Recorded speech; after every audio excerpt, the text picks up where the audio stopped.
Assalamualaikum warahmatullahi wabarakatuh. Nama saya Ahmad Rasuludin, NIM 20411100126.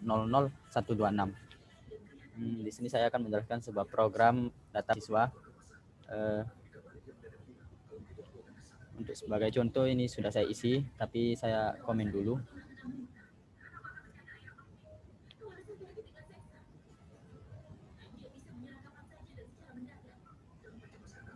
Untuk menunya ada 7 menu, yaitu tampilkan data, tambah data, hapus data, edit data, cari data, urutkan data, dan exit.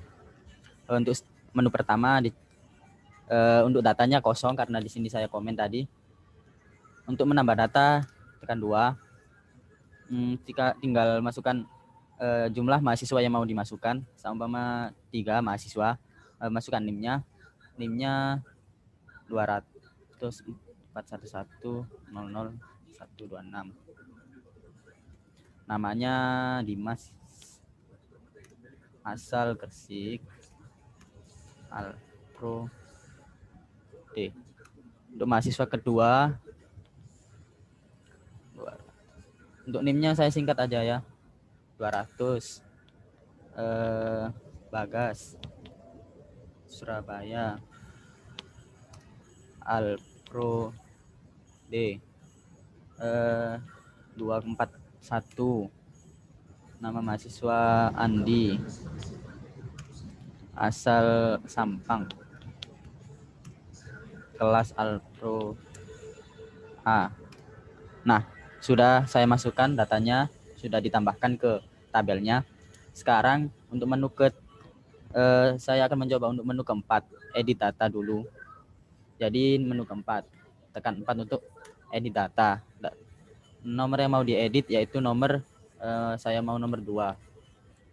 Jadi diketik nomor 2, terus masukkan nama NIM-nya, NIM mahasiswanya, tadi 200, sekarang aku rubah menjadi 20041100100. Namanya menjadi, aslinya Bagas menjadi Irham, alamatnya aslinya Surabaya menjadi Pamekasan, Alpro menjadi Alpro E. Nah, sekarang sudah berubah untuk yang nomor 2. Nah, sekarang saya mau mengurutkan datanya dulu. Nomor 6 saya urutkan. Nah, sudah urut dari ini. Nomor 1 aslinya 20041100126. Sekarang menjadi yang terkecil dulu, 241 20041100100 dan 126. Nah, untuk selanjutnya saya ingin menghapus datanya dulu. Nomor 3, menu ketiga, menghapus data. Nomor yang mau saya hapus nomor 1. Nah, sekarang tinggal 2, yaitu tadi nomor 1 saya sudah hapus dan sekarang terhapus, berhasil terhapus. Sekarang saya ingin mencari data. Menu kelima. Masukkan data yang mau dicari. Seumpama saya mencari Dimas gitu. Dimas. Nah, ini data ditemukan bernama Dimas. Nah, untuk menjelaskan programnya, di sini untuk di sini fungsi tabelnya, fungsi tabel dengan parameter database-nya ini nanti itu database ini akan dimasukkan ke sini, dan untuk yang atas ini adalah header dari tabel. Setelah itu akan dicek len dari database ini, akan dicek apakah sama dengan 0. Jika iya, maka print tidak ada data. Jika tidak, maka akan melakukan perloopingan database tersebut dan akan ditampilkan dengan menggunakan for loop. Data tersebut akan ditampilkan seperti tabel. Selanjutnya fungsi dari hapus data. Hapus data di sini tidak menggunakan parameter, langsung inputannya masih dimasukkan ke dalam statement fungsi ini, dan di sini akan dicek apakah data yang dimasukkan user itu di -1 itu lebih dari len database. Jika iya, data tidak ditemukan. Kalau tidak, maka data tersebut akan di-delete dan menampilkan data berhasil ditampilkan. Nah, ini mengapa kok X-nya di -1? Karena indeks dari suatu list itu dimulai dari 0. Oleh karena itu, nanti user itu akan menginputkan dari 1 sampai seterusnya. Jadi nggak akan menginputkan dari 0. Jadi harus di -1 agar sama dengan indeks dari list. Untuk selanjutnya, fungsi dari tambah data yaitu tanpa parameter, dan di sini menggunakan inputan user untuk memasukkan jumlah dari mahasiswa tersebut yang akan diinputkan. Nah, setelah itu akan di looping untuk menginputkan NIM, nama, alamat, kelas, dan nanti datanya akan dimasukkan ke database yang awal tadi. Setelah itu akan di print data berhasil ditambahkan. Untuk fungsi selanjutnya yaitu fungsi edit data. Di sini ada variabel penampungnya.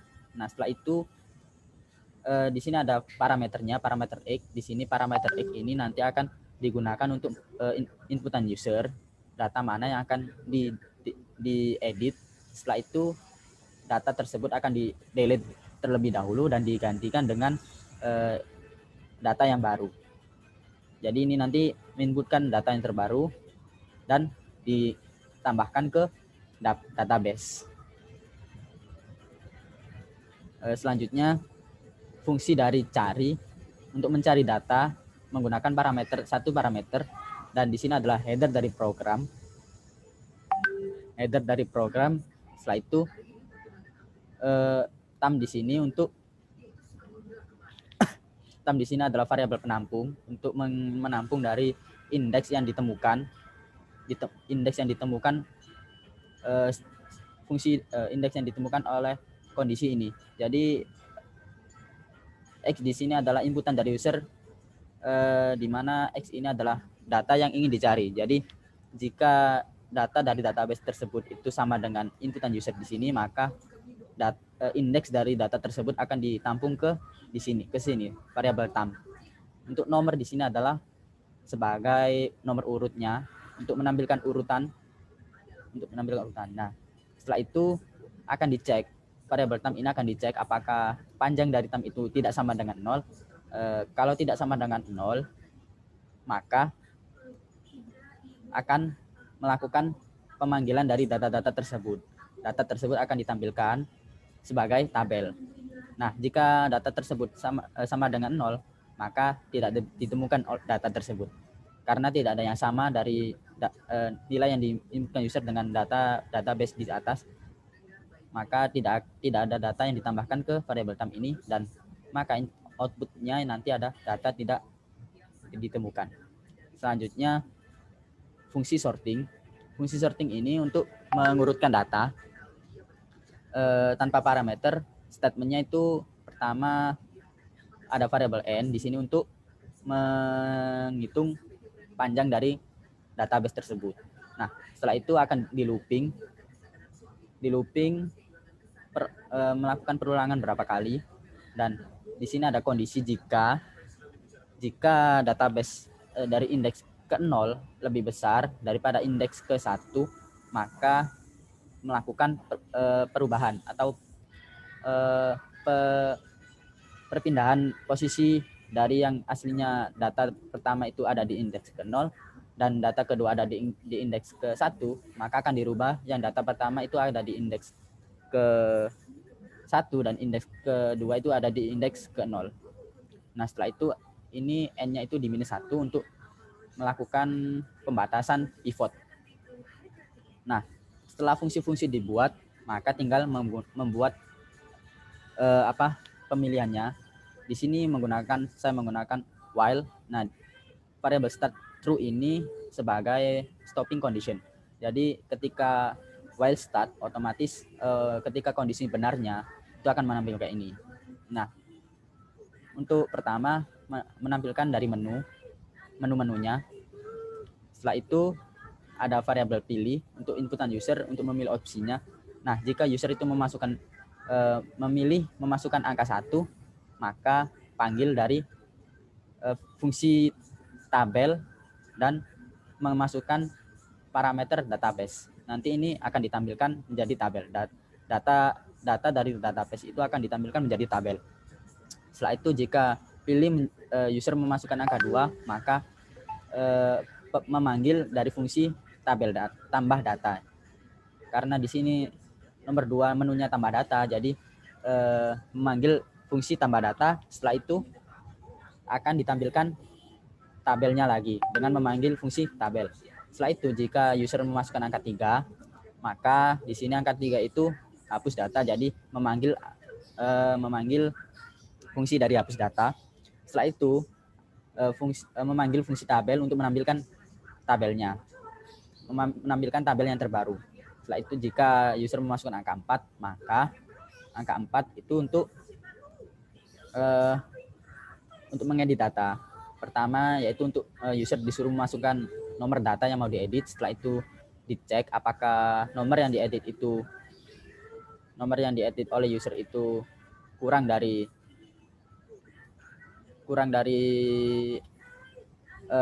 lebih dari panjang dari data, maka akan di-print tidak ditemukan data.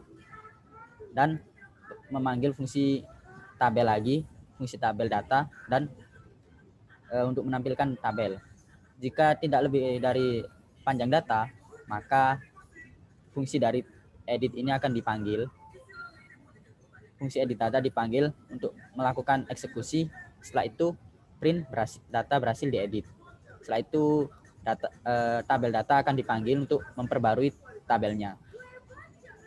Nah, selanjutnya jika user itu memasukkan angka 5, maka user itu disuruh memasukkan data yang akan dicarinya. Setelah itu panggil fungsi dari cari dengan parameternya itu dari data yang dimasukkan user. Jika user memasukkan angka 6, maka akan melakukan sorting, yaitu pengurutan data. Setelah diurutkan, maka akan dipanggil variabel tabel data untuk memperbarui tabelnya. Nah, jika user itu memasukkan angka 7, maka itu untuk exit dan menampilkan terima kasih telah mengakses sistem kami. Setelah itu variabel start yang tadinya bernilai true akan dirubah menjadi false agar bisa menghentikan perloopingan while. Nah, jika user itu tidak memasukkan angka dari yang sudah ditentukan di sini 1 sampai 7, jika user itu memasukkan angka 8 dan seterusnya di atas 8, di atas 7, 8 dan seterusnya itu, maka akan menampilkan maaf pilihan Anda tidak ada dan akan melakukan perulangan kembali. Mungkin itu yang bisa saya jelaskan. Terima kasih. Wassalamualaikum warahmatullahi wabarakatuh.